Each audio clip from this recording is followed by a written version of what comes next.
Aujourd'hui, on parle de signaux subtils de communication, le détournement de tête ou d'encolure. Observez bien cette vidéo. Que se passe-t-il?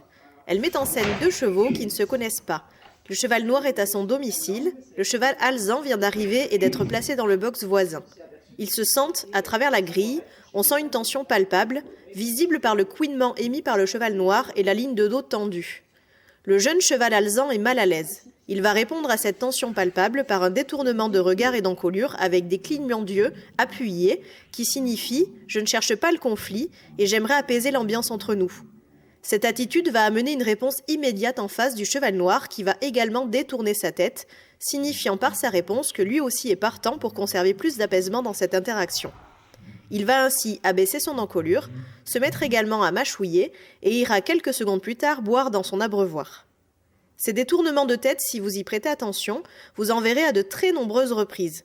Les chevaux les utilisent pour proposer un maintien de relations stables ou apaiser un conflit montant.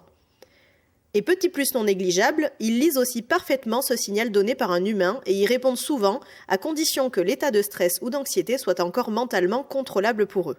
Un cheval complètement stressé n'est pas en capacité à l'instant T d'appliquer une communication subtile basée sur les signaux d'apaisement que sont les détournements de tête ou d'encolure entre autres.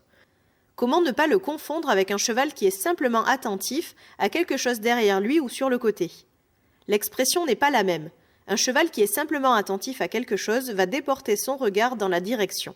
Ses yeux vont vraiment fixer quelque chose. Ses deux oreilles vont pointer en avant, son encolure sera assez tendue et redressée.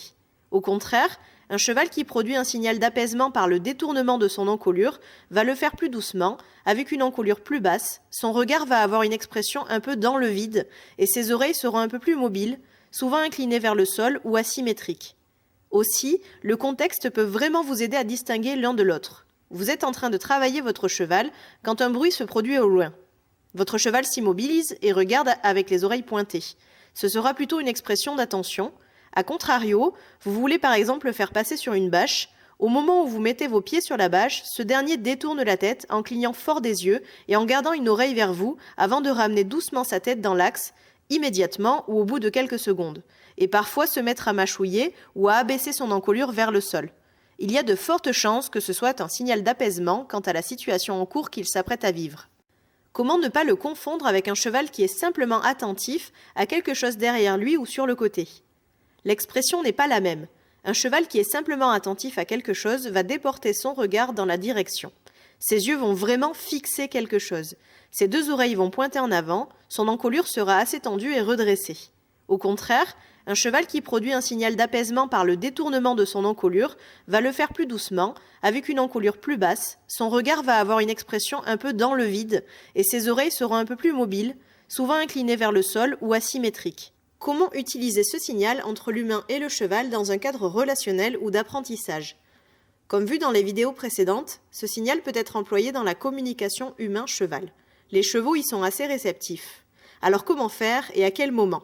Déjà, le signal d'apaisement peut être employé sur des stress légers, des situations un peu inquiétantes où le cheval peut être mal à l'aise, mais toujours en capacité de réfléchir et de se contrôler. Inutile donc de le réaliser avec un cheval qui n'est plus lucide et dans un fort état de stress.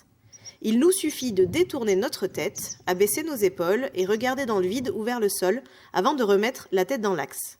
Je l'utilise dans deux cas de figure. Où le cheval produit ce signal et je prends soin d'y apporter une réponse, on pourrait un peu le traduire de cette façon. Le cheval me dit « je veux apaiser la situation entre nous et par rapport à ce que nous faisons ou à ce que tu t'apprêtes à faire ». Moi je lui réponds « rassure-toi, moi aussi j'ai à souhait de conserver une relation apaisée ». Comme sur cette vidéo, cette jument en rééducation à l'embarquement manifeste ici que la situation la met un peu mal à l'aise.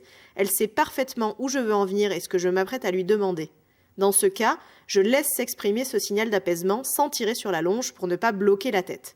Parfois j'y réponds, si c'est régulier, je n'y réponds pas à chaque fois, mais j'essaye au moins de souffler, sourire et faire une petite pause de quelques secondes avant de reprendre en douceur le travail. A l'inverse, il m'arrive de produire en premier le signal d'apaisement dans différentes situations. Quand un cheval se tend, s'excite ou adopte une attitude menaçante ou très envahissante, et souvent ce simple signal contribue à faire redescendre la situation d'un cran.